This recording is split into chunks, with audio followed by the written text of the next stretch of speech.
नमस्कार। आज हम जानेंगे मध्य प्रदेश के चंबल यानी चंबल जिला है, वहाँ पे एक नाबालिग लड़की थी, उसका बलात्कार किया जाता है उसके पड़ोसी के द्वारा ही। उसकी उम्र होती है 5 साल, यानी उस बच्चे की उम्र था 5 साल। वहाँ के उनके जो पड़ोसी थे उसके ही द्वारा उसका रेप किया गया।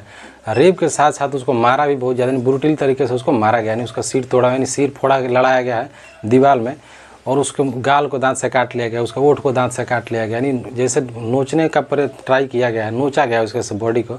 और उस जो उसका प्राइवेट पार्ट है उसमें 28 टाका लगाया गया है। डॉक्टर खुद हैरान हो गए उसका मेडिकल करते हुए। 28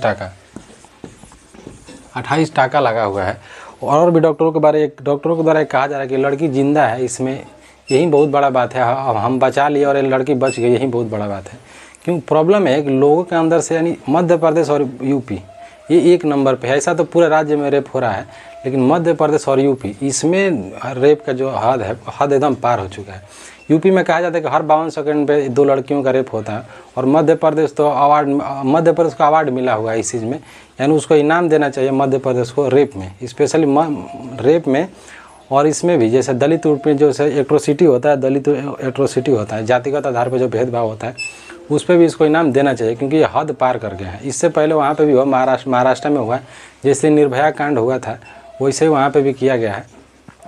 और जो यहाँ पे जो हुआ है, यहाँ पे जो मध्य प्रदेश में जो हुआ, उनके दादाजी के द्वारा कहा गया है कि उनको फांसी देनी चाहिए, उनका घर तोड़वा देना चाहिए।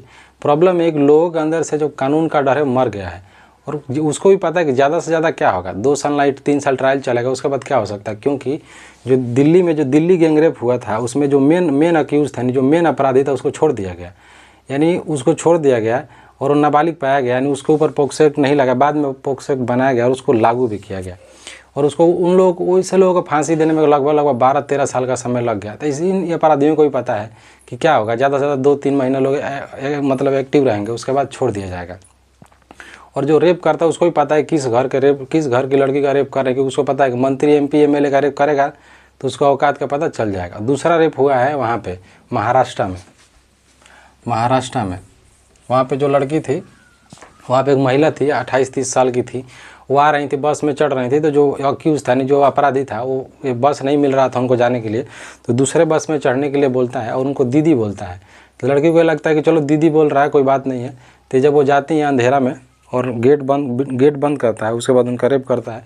वो भी रेप करने, यानी जो रेप जब हो जाता है तो केस नहीं करती हैं उसके ऊपर, यानी जो महिला होती हैं वो केस नहीं करती, वो घर जाती हैं। घर जाने के बाद जो उनके दोस्त होते हैं, दोस्त लोगों से अपना बात बताती हैं, उसके द्वारा उनको दोस्त बोलते हैं कि नहीं चलो पुलिस में चलते हैं, कंप्लेन करते हैं। लेकिन महाराष्ट्र की जो सरकार है एक्शन में आती है और अपराधी को रात भर में, यानी सुबह होते होते उसको पकड़ लिया जाता है, क्योंकि ड्रोन लगाया जाता है वहाँ पर, कोई 13-14 टीम लगाई जाती है, टास्क फोर्स बनाया जाता है और उसको पकड़ लिया गया। लेकिन पकड़ लेने के बाद भी क्या हो सकता है, क्योंकि महिला सुरक्षा भारत में, स्पेशली भारत में अच्छा नहीं है, और स्पेशली यूपी और मध्य प्रदेश में नहीं है। इस पर भी अच्छा तरीक़ा से कानून बनाना चाहिए और अपराधियों के अंदर डर होना चाहिए, जो कि डर मर चुका है, उसको पता है कि कुछ नहीं होगा। दूसरा हुआ है आगरा में भी वहीं हुआ है, और तीसरा हुआ है अजमेर में। और यूपी में तो ज़्यादातर ये सब होता रहता है। और दलित